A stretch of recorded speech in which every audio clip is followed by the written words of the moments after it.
Hello and welcome to the number one championship podcast, the second tier. I'm Ryan Dilks, and another significant weekend across this glorious league. As always, I'm joined by the Pats and Daka. To my Jamie Vardy, it's Justin Peach. Good day to you, Ryan. Oh, Justin, this weekend felt like it was one which was really putting teams in their lanes. And I say that because every team in the top seven heading into this weekend won, apart from Borough, who play tomorrow.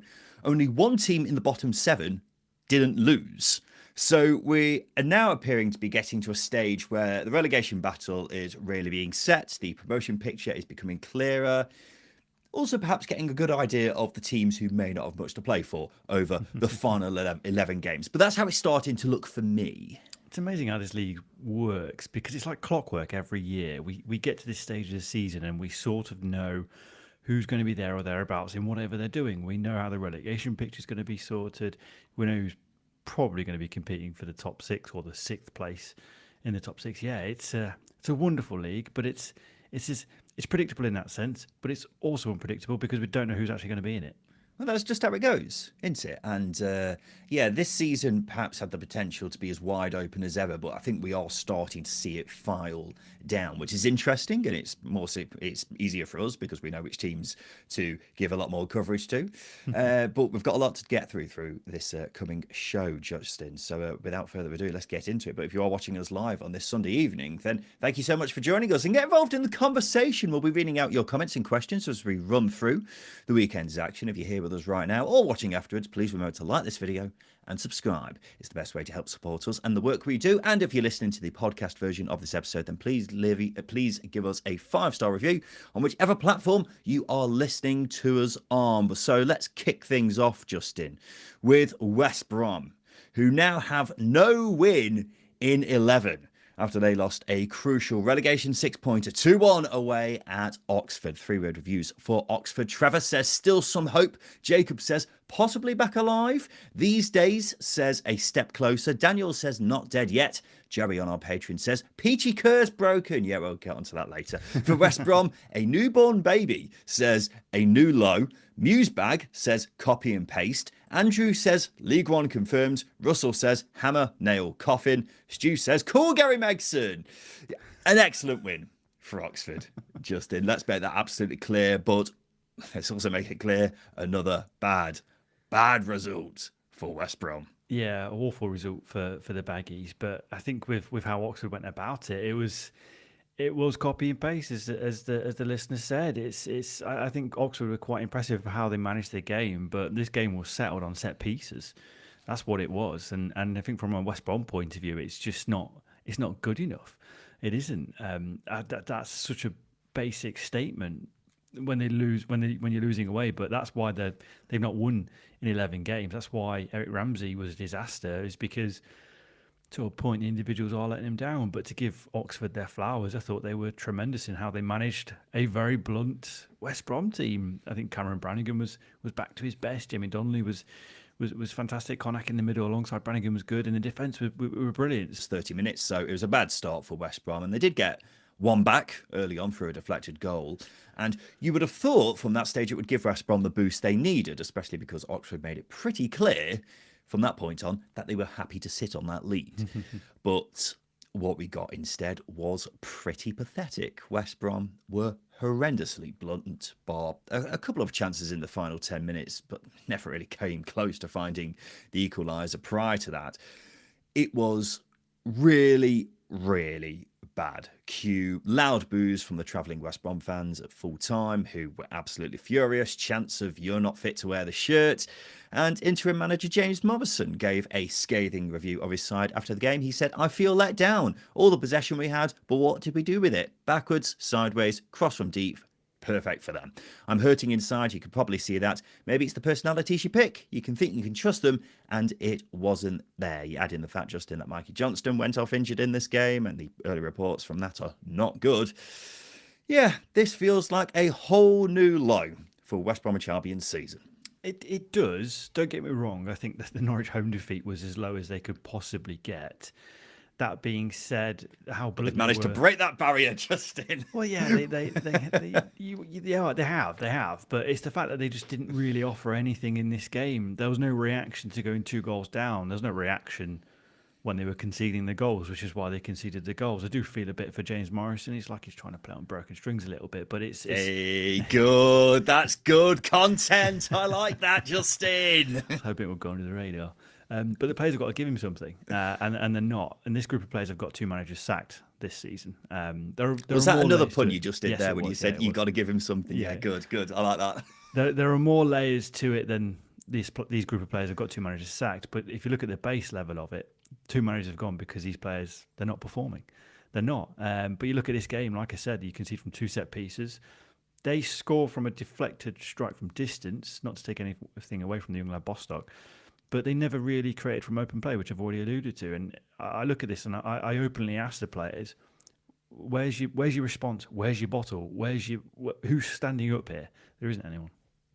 Is Where's Your Bottle another James Morrison song? Not that I know of. I've gone for the 2 hits. Yeah, I don't know many more after that. Sadly. But yeah, it's definitely not a wonderful world for West Brom.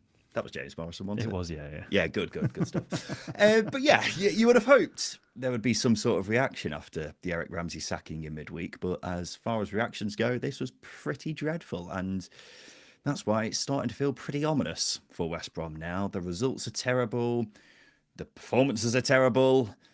I can't see where the next win is coming from. And if I'm looking for any sort of positives, the only one that I can find from this weekend is that nearly every team around them lost, but that obviously has nothing to do with West Brom themselves. And right now, you look at it, you would say they're the most likely to go down with Wednesday and Oxford, but even Oxford's chances have been massively boosted with this result, as we'll discuss shortly. But I think when we take a step back, Justin, I still find it quite perplexing how West Brom have found themselves in this position. And I think it's worth reiterating our chatter midweek from our reaction to the Eric Ramsey sacking.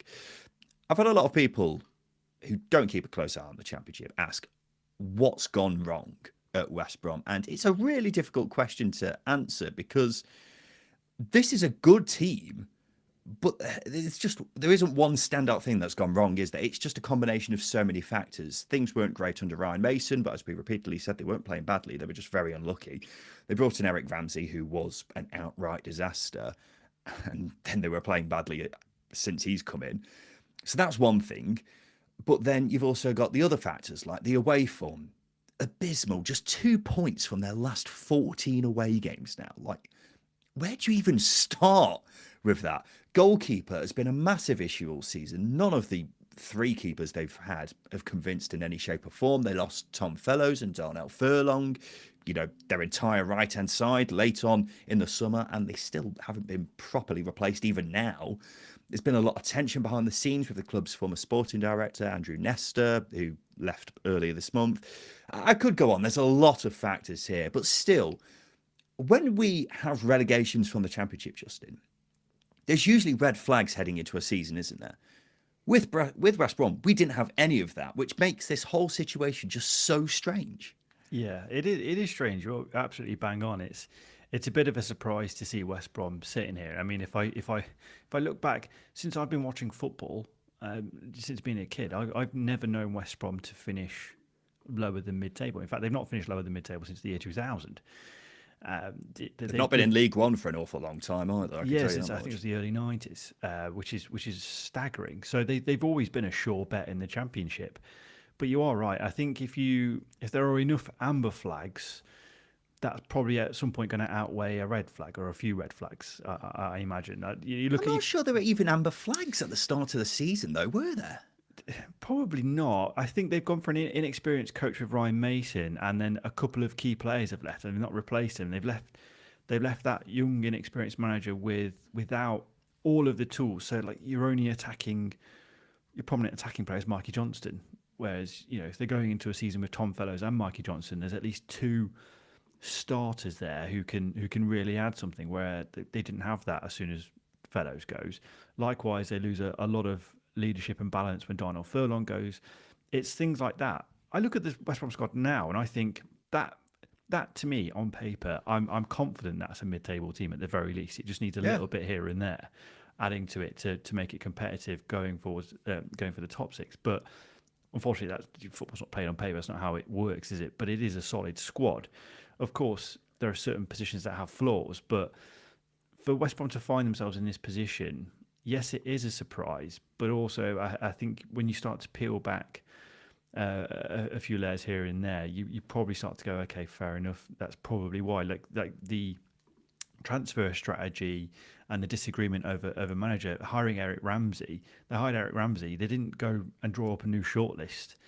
They went back to the old one from the summer. Obviously, Ramsey lost out to Ryan Mason, and they've tried to transition a manager who played 4-2-3-1 to a manager who played 5 at the back. It's been a collective group of errors, if you like, and that's why they are where they are. That's what I say. It's just been loads of different factors which have contributed to this. But at the start of the season, I mean, we had West Brom to finish mid-table, didn't we? But like 11th or 10th around there. I'd be surprised if anyone else had them lower than 15th, which is why this situation is just so bamboozling that right now they do look like they are on course for League One. And the other thing is, we got shown last season that the term too good to go down doesn't exist after Luton got relegated. But this West Brom team should be too good to go down, because we talk about how good it is. There's a lot of experienced pros here. Alex Mowat, Charlie Taylor, Callum Stiles, Jason Malumbi, Jed Wallace, etc. That must be at least 1,000 championship appearances under its belt right there. But then you've also got players like Isaac Price, who are genuinely very exciting talents, yet everyone has underperformed. And that's why we are now on to the West Brom looking for their third manager of the season. But I think the players have to take the responsibility, as James Morrison was saying. And one final thing is as well, they've got some tough games coming up, so don't be surprised if things get a lot worse before they get better. Let's talk Oxford though, Justin, because a gigantic result for them, and quite literally the perfect weekend as well, because as I was saying at the top of the show, only one team from the bottom 7 heading into this weekend didn't lose. And that was Oxford. It leaves them 3 points from safety, and they needed to win to stand any realistic chance of staying up, really, didn't they? They did. It's very important, obviously, and it's probably been a long time coming for Oxford, because they've been quite close in games in recent, but they're not at the edge. They've not been getting over the line, etc. Not been getting the goal at the right time. So they needed this 3 points. And to be fair, one thing they have struggled to do this season is beat the teams in and around them to gain points on them. So them winning and being the only team in the bottom 7 to do so is massive, but then beating a relegation rival in West Brom is huge, because they obviously get those 3 points on the Baggies as well. To put that into context, they've failed to beat Blackburn, Charlton, Portsmouth, Norwich and Swansea so far this season. So this is a massive result, just as it was against Leicester. And sure, Oxford do have flaws, big flaws, which is why they're second bottom at the moment. But what we've seen here is they take their chances from set plays and they manage the game very, very well, which when you're down there and fighting, that's what a battle against relegation is built on. So they've shown some really good credentials here. They need to keep showing them, which is a difficult thing to do. It's very easy for me to say. But as we saw with the likes of Derby last season, Stoke as well, you've got to be edging very tight, narrow games, and Oxford have done this. Yeah, we've got a comment here from Tommy who says, West Brom are not a team, they're just individuals. And I'm not going to disagree with that. If you have got a comment, then make sure you leave it. We'll try to read out as many as we can over the forthcoming hour. But you can't say that about Oxford, can you? Oxford are not a team of individuals. They are a team, and that's what Matt Bloomfield has got them playing like. I was quite surprised to see a fair few Oxford fans slagging Bloomfield off in midweek after they lost to Stoke, because while he hasn't revolutionised the club, he has got some decent results, most obviously getting points away at both Coventry and Middlesbrough. And while wins have been hard to come by, and the games where they did avoid defeat weren't the most convincing, it's like, what do you expect? It's Oxford. You know, forgive me for sounding patronising. They're not a club with massive resources. They're not going to play like Barcelona. They will have to grind results out. It was the same under Gary Rowett, and now it's the same under Matt Bloomfield. And they had to do that here against West Brom, and it's got them a big result. And if they are to stay up, look, it's going to be tough. They had to win against West Brom to stay any chance of staying up, I thought. But their next 3 games, they've got Preston away, who have dropped off. Then they've got 2 more relegation 6-pointers at home to Blackburn and then Charlton. So, look, the chance is there for Oxford, especially if this West Brom game gives them a bit of momentum, which can go an awfully long way. Let's talk Leicester, who lost after 2 second-half goals. They lost 2-0 at home to Norwich. Their first loss under Gary Rowett. 3 reviews for Norwich. Jonathan says, prime Clement ball. Jack says, Philippe fucking Clement. For Leicester, Brad says, absolutely horrifically shocking. Jeb says, absolutely pathetic again. Rudes says, lazy, overpaid quitters. Yeah, this was Rowett's first home game since taking charge of Leicester. But we didn't get a performance which was much different to what we've usually seen at the King Power this season, Justin, really. No. I mean, look, it was... I was going to say slightly better. No, it wasn't. It was quite poor. Gary Rowett himself was withholding a lot of what I think he wanted to say in his post-match presser. He was biting his lip a lot. And it's rightly so, because it was a dismal performance. One of the things he did say was this was the big test, the home game, which is crazy to consider, right? Especially when you look at where Leicester have been, the players that they possess. They're playing with nerves at home. They're playing with tension as well. It's kind of bonkers and bizarre that they've got that. But this, I've said this several times this season, this is a squad that's devoid of personality. And we've seen that in recent weeks. We had a bit of backbone in the last 2 games under Gary Rowett, but they've been away. But what we saw here is that backbone is soft. It is soft, and that's why they lost this game against Norwich, because they played without personality, they played without grit, and they allowed Norwich to grow into the game as they've done for a lot of the away sides this season. Yeah, I think that's absolutely fair. This game definitely won't go down as one of the low points in Leicester's season, but it certainly wasn't one which was a huge source of encouragement either. That was the case in midweek against Middlesbrough, which was a very solid performance, getting the point there. But yeah, first home game under Gary Rowett, a big opportunity for Leicester to build on that point in midweek and take a big step towards getting out of the mess they're in. But yeah, while the scores were level until the 68th minute, Leicester weren't great. Norwich were definitely the only side who ever looked like scoring and were fully in control for the vast majority of it. And I came away from this thinking we saw a lot of the issues here that have been very prevalent before Rowett. He even admitted afterwards his players didn't work hard enough. Why was that? Was that down to fatigue? I don't know.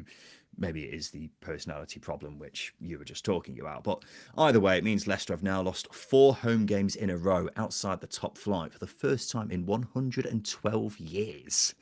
And so, after a promising start under Rowett, Justin, this was a reminder for Leicester that they are still very much in danger. I think for me, this game solidifies a couple of things. Yes, they're in big trouble. That's really obvious. But it's who clicks first with them and West Brom, isn't it? It's when's the penny going to drop for either of them? Because down there, they're the sides with the 2 greater resources compared to teams around them. So surely at some point they've got to improve. But as we've alluded to, there's no team too good to go down in Championship.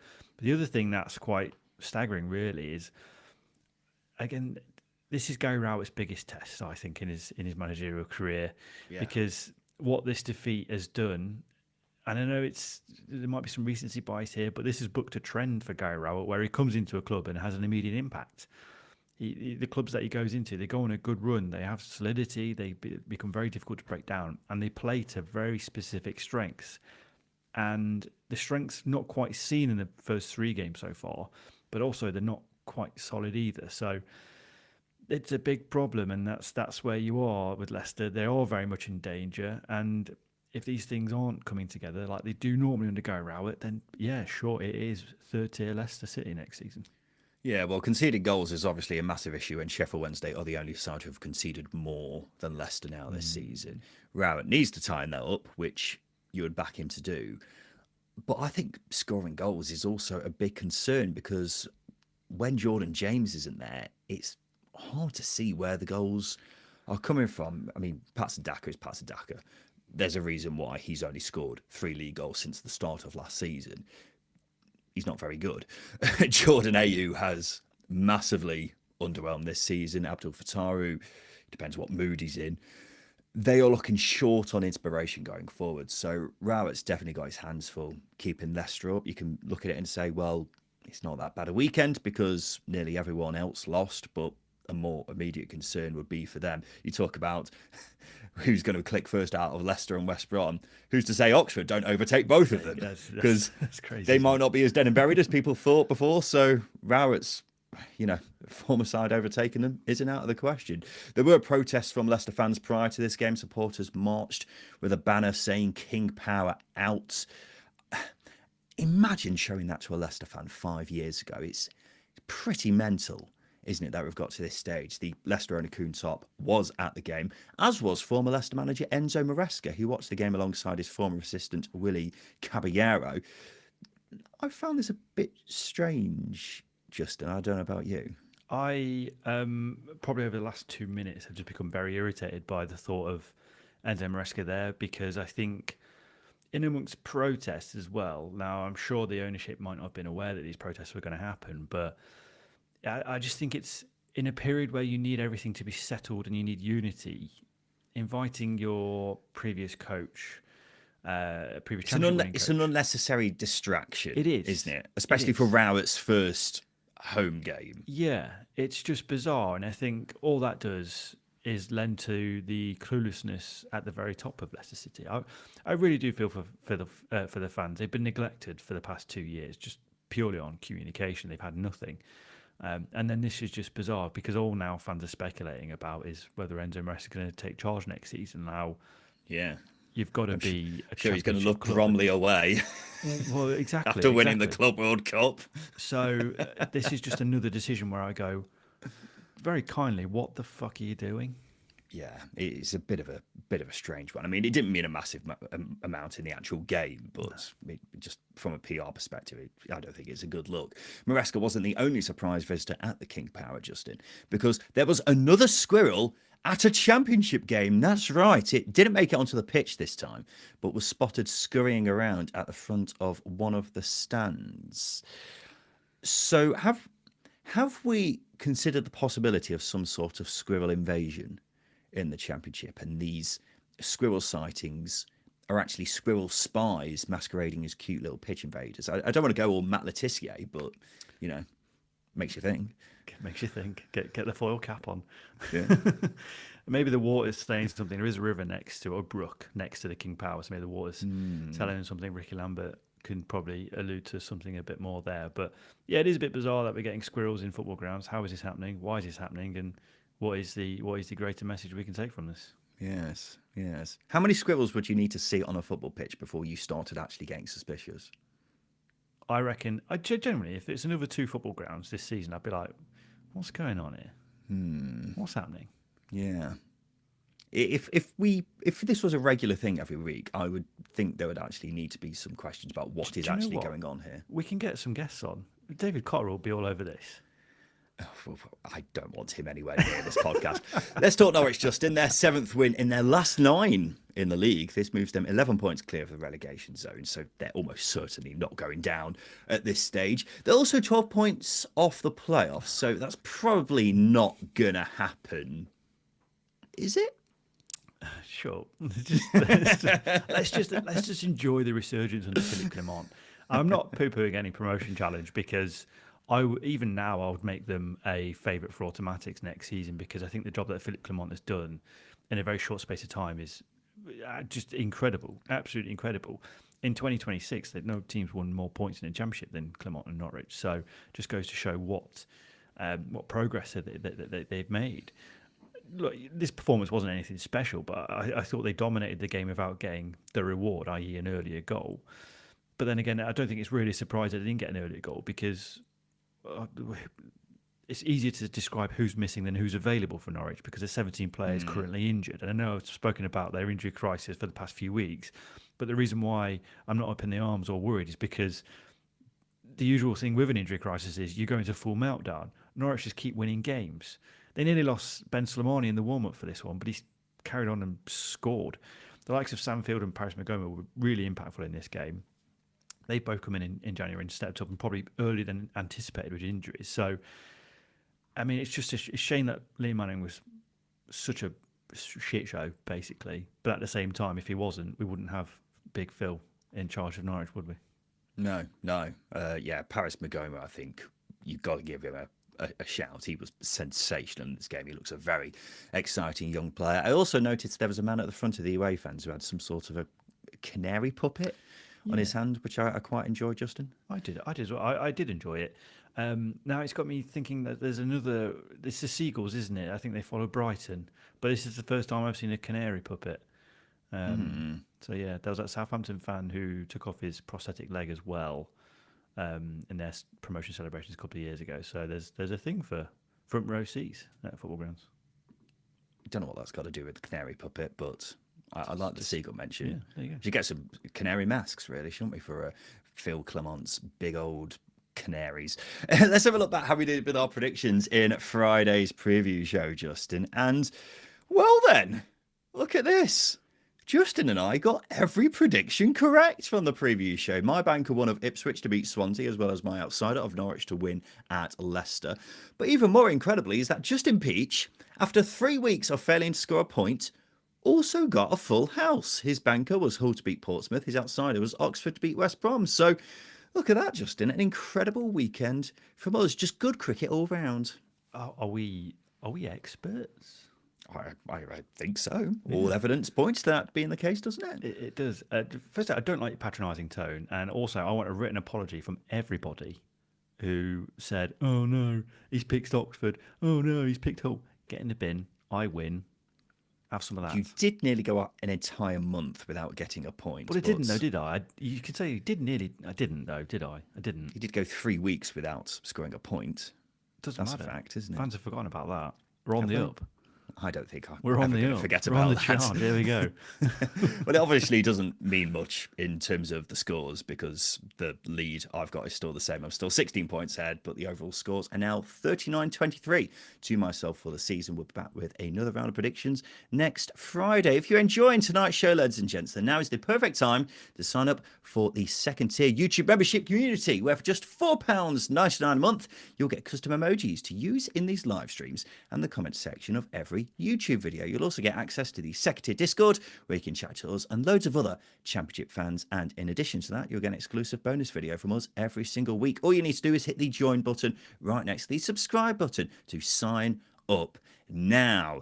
Let's keep talking about the relegation battle, Justin. It's back-to-back losses for Blackburn. They threw away a 1-0 lead to lose 3-1 at Derby. 3-word review for Derby. Fred says Eustace hates Blackburn. For Blackburn, Mikey says 2 different halves. Jack says totally, utterly disgraceful. David, our patron, says fuck off, Eustace. Yeah, this was, of course, the John Eustace derby, as well as the derby of several players, with nearly half the Derby team made up of former Blackburn players. There were actually over 100 more appearances for Blackburn in the Derby starting 11 than in Blackburn's. So, yeah, a strange fixture in that sense, but it was John Eustace with the last laugh here, PG. Yeah, I did see that Derby's recruitment team's going to. A couple of people said it online. Derby's recruitment team's going to have to do something different because Derby's B team now looks a bit shit.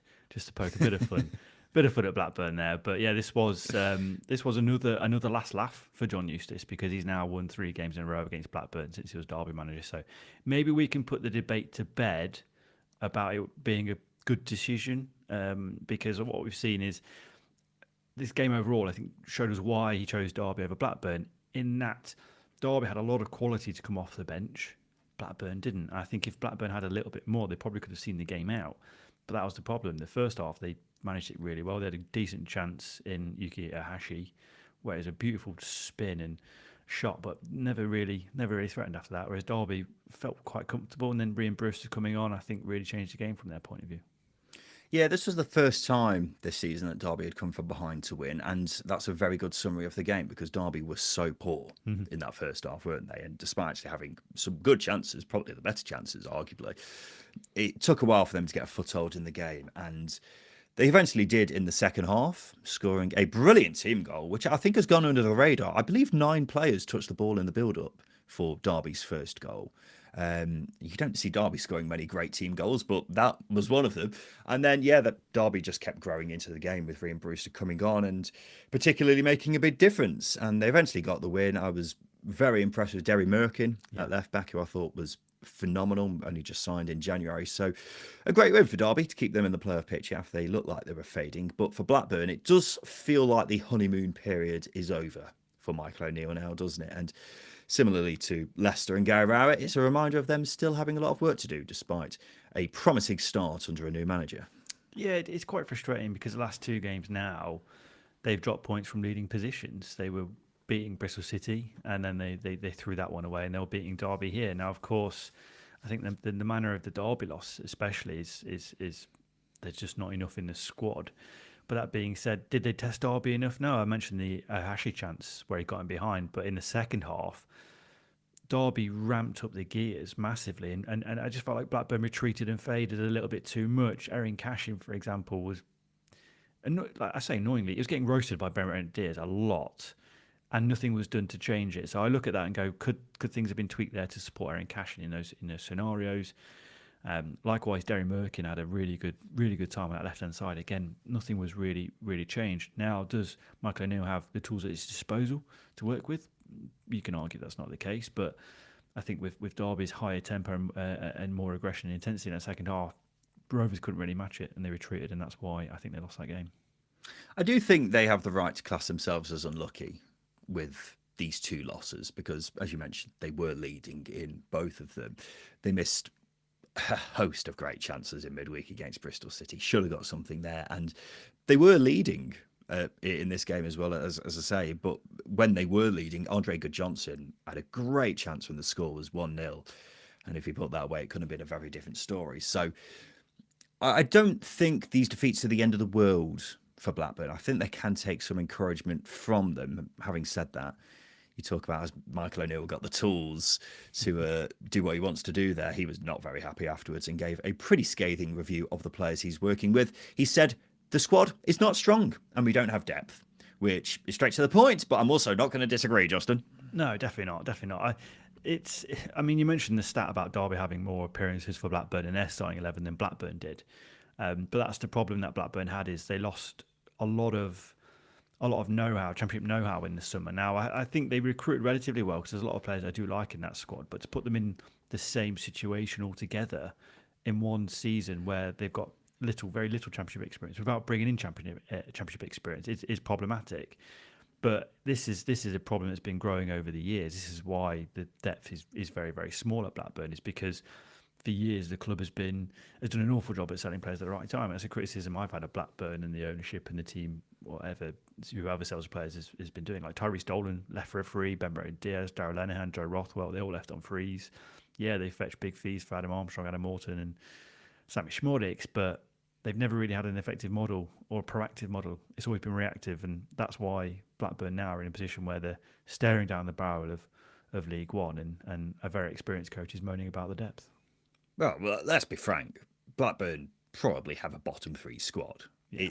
It's without a doubt worse than Leicester and West Brom's, isn't it? I think only a handful of Blackburn players would get into other championship sides. And I mean, it says a lot that Adam Forshaw is starting games. It was probably one of their best players against Derby, even though he's getting on a bit and was only originally signed as sort of cover. I did very much enjoy his tackle on Sammy Schmodics in this game, though, Justin, I got to say. I fucking loved it. It was great. It's gone viral. It's incredible because it's just a tough tackle. I think the funny thing is Sammy Schmodics goes flying 5 foot through the air. He really bounces off Adam Forshaw. But on Sammy Schmodics' reaction's just so over the top at what was one of the cleanest tackles you'll see. Yeah, I guess it's because he was a bit of a robust one, so he probably wasn't happy about that. But maybe he was frustrated with how Derby were playing at the time. I don't know. But to bring it back to the task at hand, Blackburn's squad is weak, but it's not changed since Michael O'Neill was appointed. So surely he knew that it wasn't great, or maybe he didn't. I don't know.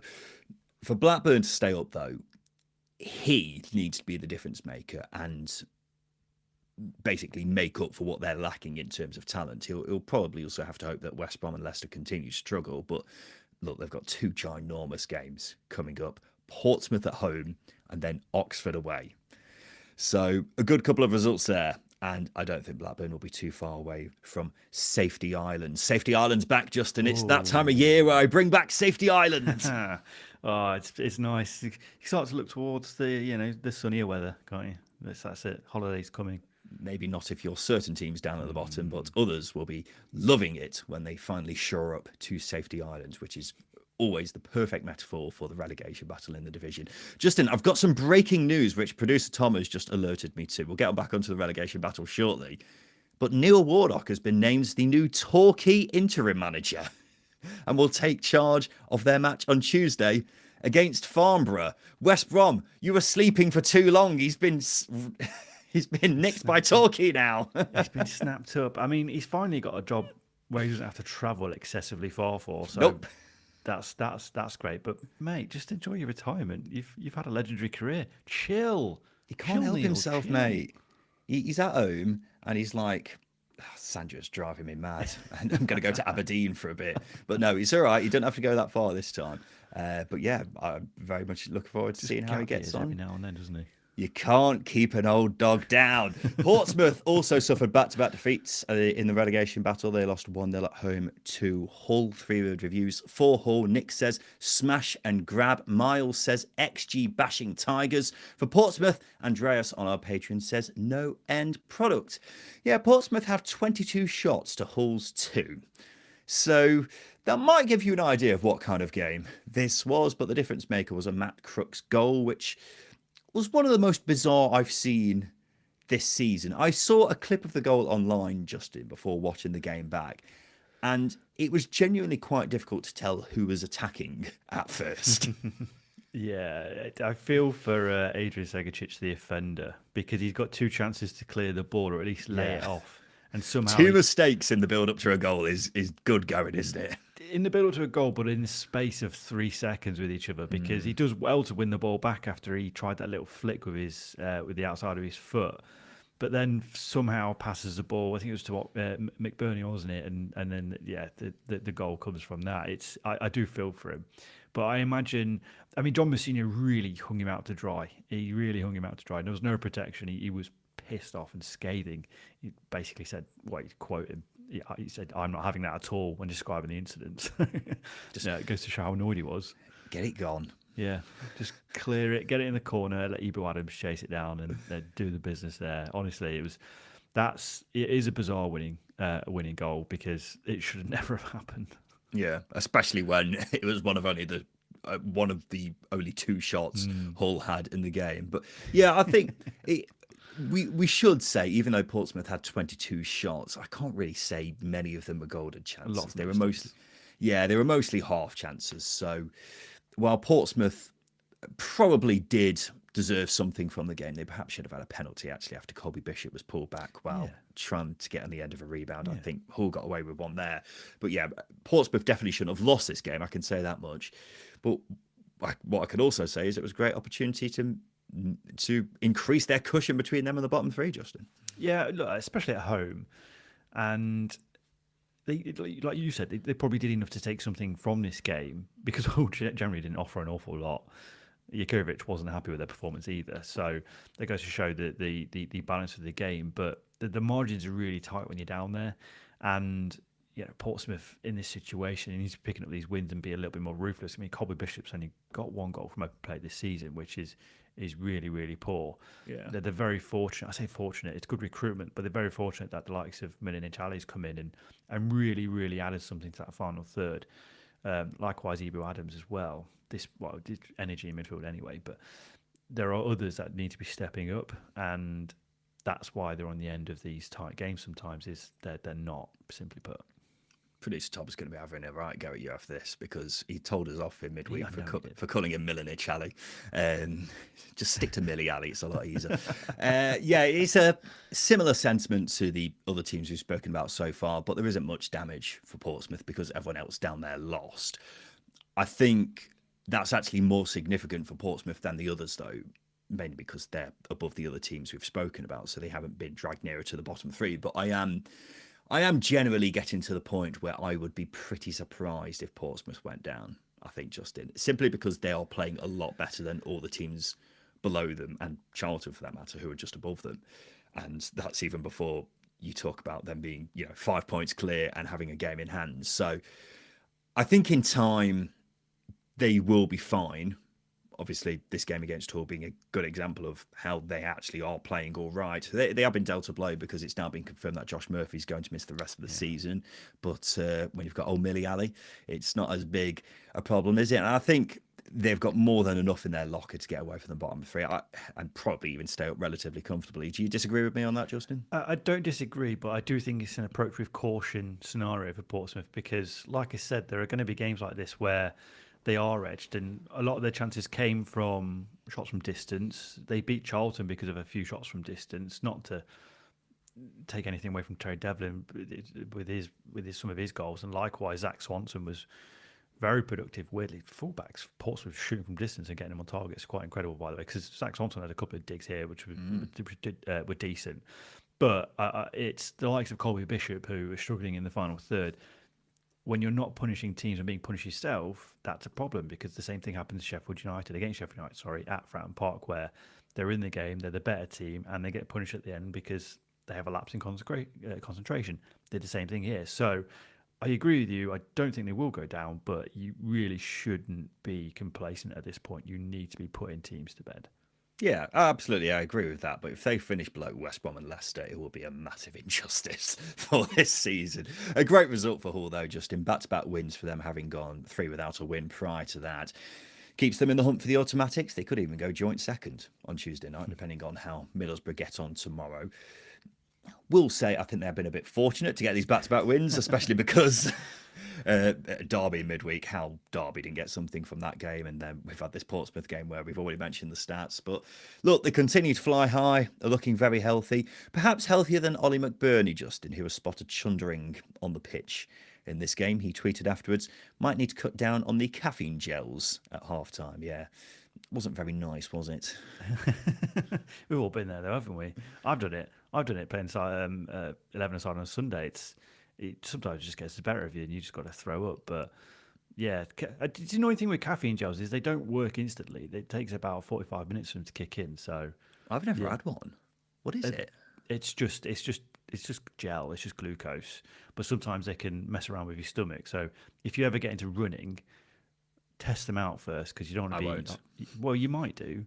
I won't. You might do because you can get around 5 or 10K and just shit yourself. It happens. Okay. Generally, yeah. I'll keep that in mind next time I try a caffeine gel. Yeah, well, a big week and a bit coming up for Hull because they've got Ipswich away on Tuesday, then Millwall at home, and then Wrexham away. All in the span of 8 days, they're facing the top 6. So, yeah, a season-defining period for Hull coming up. Let's keep discussing the promotion race then. And a 94th minute winner from Jack Rodoni saw Coventry snatch a late victory at home to Stoke 2-1. It finished. 3-word reviews for Coventry. Mike says, got there eventually. Ryan says, a pivotal moment. Caleb says, promotion-winning goal. Lee says, result of champions. For Stoke, Tom says, fucked it up. Yeah, it looked like it was going to be a frustrating afternoon for Frank Lampard's boys, but then the Stoke goalkeeper, Tommy Simkin, with an absolute clanger. What on earth was he doing, Justin? I knew you were going to dig him out, but with the greatest respect, Ryan. Are you not? No, I'm not. Because the only reason why Stoke are in the game in minute 90 is because of Simkin. He committed to going to the ball. I'll give him that because Sol Bryn was criticised for not doing so for Middlesbrough. He just didn't fully commit to the challenge, and I will defend him because I've watched the clip a few times now, and for some reason the ball just holds up slightly, so it doesn't really gather any momentum. So I'm not going to dig him out. Yes, he made a mistake. He is young, but he's kept Stoke in the game here, and it could have been an absolute nightmare show. I mean, Gavin Bazunu is a bit dodgy. If he was in goal, I imagine Coventry would have scored 3 or 4. Well, less said on that, the better. Yeah, I think... To be fair, you're right. Simkin did play very well up until that point. He made a couple of important stops, and I think you would have to say fair play to Ellis Sims, who kept chasing down the ball, and his little touch meant that Simkin fluffed off the clearance. And I think you may be being a bit generous to Simkin because it was his fault. I do think Ben Gibson didn't help him out either because he possibly could have come round and dealt with it himself. But look, Stoke did a great job of frustrating Cov, which is why Mark Robbins was so frustrated afterwards. He called it an absolute joke that they lost. And yeah, Cov were the better team in the first half, but I thought were actually quite poor in the second. So Stoke should have seen this out really, and would have become just the third side to avoid defeat at Coventry since September. But ultimately, it's Coventry who get the win, which makes it 4 on the bounce for Lampard's boys, and it was definitely needed with everyone else up there winning, Justin. Yeah, absolutely. It is massive. And obviously the walls were closing in 3 weeks ago, and now Cover on the way to the title. This feels like that sort of game where you look at it and go, yeah, these are champions in the making. Because I mean, was it a good 90-minute performance? It wasn't. The first 45, I thought they were great, and then they switch off at a set piece, which is disappointing because defensively Coventry have been brilliant over the past few games. They were obviously quite wasteful as well, but also Simkin had a really good game in the Stoke goal. And don't get me wrong, I think Cov still had chances in the second half, but not in the same volume as they did in the first half, nor did they have the same dominance. But you get that level of luck with the winner, it just feels like promotion's your thing. That's what I'm getting with Coventry. Yeah, maybe. I may get a bit of this may backfire a little bit on me. I did come away from this game thinking that maybe Coventry's promotion isn't completely sewn up, because obviously they did get the win and have seemed to get back on track with 4 wins on the bounce, but this was a bit of a struggle in the second half. Defensively, they were fine. Absolutely, you're right there. In the 3 wins prior to this, though, they didn't have the majority of possession. They did here and didn't look comfortable. And considering, I imagine that'll be a regular theme for the remainder of the season, it'll be interesting to see whether they can adapt to that. Maybe they will and they'll be fine. I don't know. But this wasn't the straightforward day at the office that I was expecting for Coventry heading into this game. Having said that, Jack Radoni's in flying form now, 3 goals in as many games, and if Middlesbrough lose tomorrow, they'll be 8 points clear with 11 games to go, which even by Coventry standards would be pretty difficult to mess up. So they're without a doubt in a great position, that's got to be said. Ipswich Town are keeping the pressure on the top 2 though. It's after they cruise to a 3-0 win at home to Swansea. 3-word reviews for Ipswich. Nick says another solid performance. Adrian says just too good. Mauricio on our Patreon says now we're cooking. Neil says Hunter not hunted. Alfie says breaking peachy curse for Swansea. Paul says better team won. John the Swan says can't win away. Tyler says end the season. Martin on our Patreon says we need Snoop. Yeah, this was a walk in the park for Ipswich, wasn't it, Peachy? Yeah, it's always going to be when you're not hyped up by Snoop Dogg. So I imagine Swansea were, not quite on it. But I think this is exactly what Ipswich needed, where an early goal settled the nerves. They gained some confidence, and they can get the ball rolling with their form. But this was a really comfortable display. It's going to be because obviously they've not lost at home since Charlton, so there's home comforts there. And obviously it being their first home game since January, it was massive. So yeah, this was good game management. Ipswich pressed high in the first half. They were quite aggressive, and they caught Swansea in that final third quite a few times. They managed it really well in the second. So 2 different approaches there. But I think we've come to realise that that's the case with Kieran McKenna. I think the other big positive is obviously it's a 3-0 win, so it's quite emphatic, but also Ivan Azon scored and George Hurst got amongst the goals as well. So the forward scoring at this point in the season is massive, because quite frankly they've been really disappointing this season. Yeah. Well, I'm not going to disagree with much of that. An early goal in a game like this is always going to go a long way to calming the nerves, isn't it? And they got that through Anis Mehmeti, a brilliant finish as well. And to be fair to him, I wasn't overawed by that signing in January. I didn't think he was much of an improvement on what they got, but he has been superb since moving to Portman Road. And I think you're spot on with the Azon and Hurst thing that you said. You know, that goes some way to responding to those who say Ipswich should have signed a striker in January. But yeah, Ipswich were very comfortable. Swansea did hit the bar right at the end of the game with Jan Vopotnik, but they didn't really come anywhere near prior to that. I thought they were pretty poor despite actually having the majority of possession in this game. So another great win for Ipswich, and we've discussed their away troubles a lot, but their home record is superb, isn't it? 8 wins in the last 9 now at Portman Road, just 1 loss there all season. And the good news is, after bizarrely nearly going an entire month without a home game, they've now got 2 coming up this week. And if they win on Tuesday night, they could go level with Middlesbrough, depending on how they get on tomorrow, while also having a game in hand, Ipswich. So, yeah, potentially a big week ahead for Kieran McKenna's boys, Justin. Yeah, an important week as well. But this is the type of position they tripped themselves up in. Just as you think that they are turning that corner and they're going to go, that's when they drop off. So that's why I'm still not convinced. But getting back-to-back wins in home games will be absolutely huge, because that will be building confidence, and obviously that will allow them to get that extra 3 points in that, with that game in hand, and close that gap. I think it's as important as ever, because I think unexpectedly the likes of Hull and Millwall are still hanging around there. I imagine the teams with the big or fancied for promotion would have expected them to drop off, but that's not been the case.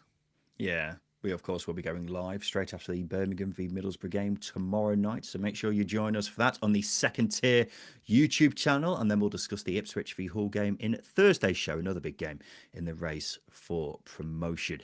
And a team who will be keeping an eye on both of those games, of course, is Millwall. They stay third after a 2-0 victory away at Preston. 3 reviews for Millwall. AJ says, Lions still roaring. Matt says, Mill fucking wall. Husey says, it is happening. Bob says, Millwall going up. For Preston, Michael says, so fucking predictable. 4 wins in 5 for the Wall. They're ticking over nicely, aren't they? They are. They're really convincing as well. That's the thing. Their performance is so professional and so comfortable. It's quite staggering, really. I think a 2-0 scoreline doesn't really do this game justice either, because Millwall score the second goal in the last minute, but they should have been home and hosed way before this. Preston were nowhere near Millwall for the majority of this game, and I think maybe Preston competed in a sense. It was probably a difficult game to watch because it was played on a field. For goodness' sake, I've said that so many times about Preston's pitch, but Alex Neil noted it in his post-match press. So it's obviously going to impact style of play. But I think if any team's going to be able to adapt, it's Millwall. But the way they cut them out, it was brilliant. I think going forwards, my only criticism for this game from Millwall's point of view is they didn't get that second goal very, very early on and make it a cruise, really. Yeah, well, you're absolutely right. They should have won this by more, really. Some of the goalkeeping from Daniel Everson in the Preston goal was incredible. He basically kept the scores down. And while Preston didn't have an awful lot to shout about, them and Stoke, they have dropped off, haven't they, both of them, after being in the top 6 for the first few months of the season. I look at that and go, if some of the teams down at the bottom weren't so bad, I might be a bit worried about them being dragged into danger, just like Preston did last season. But nonetheless, Millwall continued to do the business, and bar that hiccup against Portsmouth last weekend, have been brilliant. And you could make a fair argument, really, Justin, that they've been playing their best football of the season in recent weeks, which is pretty impressive considering they've been in or around the top 6 all season long. Hard to disagree. You look at Femi Aziz in this game; he was brilliant. Obviously, he got the assist for the second goal, but there was a moment where he just took the ball, ran with it, and had a shot from distance, and it narrowly went wide. He's clearly playing with confidence, but so is Kamil Negli. He's growing. He's not getting the numbers like Aziz is, but he's really impacting games massively. Likewise with Josh Coburn, and defensively they look so comfortable. Caleb Taylor's not really a player that we spoke about very often this season, and he was a bit of a under the radar signing from West Brom, but he's been a mainstay at centre half alongside Jake Cooper this season. He's been absolutely tremendous. Scored some important goals as well, but defensively the way they manage games I think is great, and now they've got the bit of zest that they need to edge opponents as well. It's a fantastic formula that they've got at Millwall, and it's great. They sold Romain S for about £12 million and picked up Femi Aziz for £1 million. It's just remarkable business, and again, it's one of those things that got on the radar, much like Millwall this season. Yeah, well, only Wrexham have won more points than Millwall since Christmas, and as I say, considering they were in the top 6 at the time, that's pretty good going, isn't it? But I remember saying a month or two ago how Millwall perhaps hadn't been as good as their results had suggested. Now, in some cases, you can see that as them being fortunate, but I thought with Millwall it was more a case of them having gears to go, and I think they are moving through those gears now, because at both ends of the pitch they have been doing the business. Just 9 goals conceded in their last 13, which is the joint fewest in the league in that time. 22 scored, which is the joint second most in that time. So dare I say, could we see Millwall getting better and better? I don't think that's out of the question based off how their current trajectory is looking, and that's why they continue to be a genuine contender in the race for the top 2 and sit just 1 point behind Middlesbrough, albeit they still have to play, of course. But as time goes on, wouldn't be a surprise if Millwall did start to find themselves in the top two. But there we go, ladies and gents. It's now time for us to do the polls, which is where we ask the viewers on the YouTube live stream 3 questions about the Championship, because we want to get their thoughts and everything going on from across the league. The first question is this: who's the most likely to go down out of these 3 teams? West Brom on 35 points,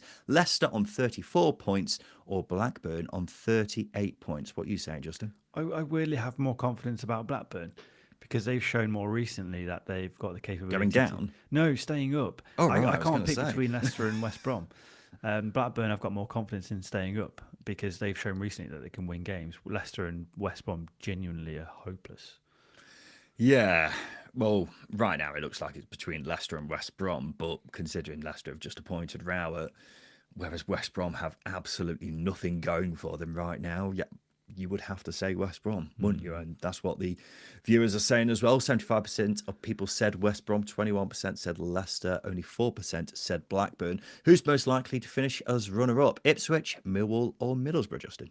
Ipswich, Millwall, and Middlesbrough. It's just one of them. I want it to be Millwall. I'm desperate for it to be Millwall, but I think it will be Ipswich. I think every neutral would like it to be Millwall, unless you're a Charlton or West Ham fan or whatever. But it would be very good to see something different like Millwall in the Premier League, wouldn't it? And I still think that's a distinct possibility, but right now I would say Ipswich are probably the most likely. 49% of people said Ipswich, 33% said Millwall, only 18% said Middlesbrough. And finally, should we be concerned about his squirrel invasion, yes or no? It depends. It really does depend, right? Because if these squirrels have got some sort of terrible motive, then absolutely. But until we start to, open up a bit of dialogue and communicate with them, we won't know. I think it's something that needs to be seriously looked into. Come on, Starmer. Don't you piss around with... Actually, I'm not going to say that. 62% of people said yes. 38% said no. But there we go, ladies and gents. Those have been the polls. This has been the Second Tier Podcast. If you're a Patreon subscriber or a YouTube community member, don't go anywhere. We've got the extended edition of the weekend show coming up, which we like to call Zamora Time. We'll be talking about Wolves and how we think they'll get on in the Championship next season, assuming they still go down. There's, of course, the team, not the animal. If you're not signed up yet, audio listeners can head over to patreon.com/second tier. Link is in the description of this episode. And for YouTube viewers, just hit the join icon right next to the subscribe button on our channel page. We'll be going live in a separate stream in just a few minutes, so stick around and join in with the conversation over there. As I say, we'll be back again tomorrow night with our reaction straight off the back of Birmingham v Middlesbrough, a huge game at the top of the Championship, so make sure you join us then for that. But until then, this has been the Second Tier Podcast. I've been Ryan Dilks. I've been Justin Peach. And a big thank you for listening.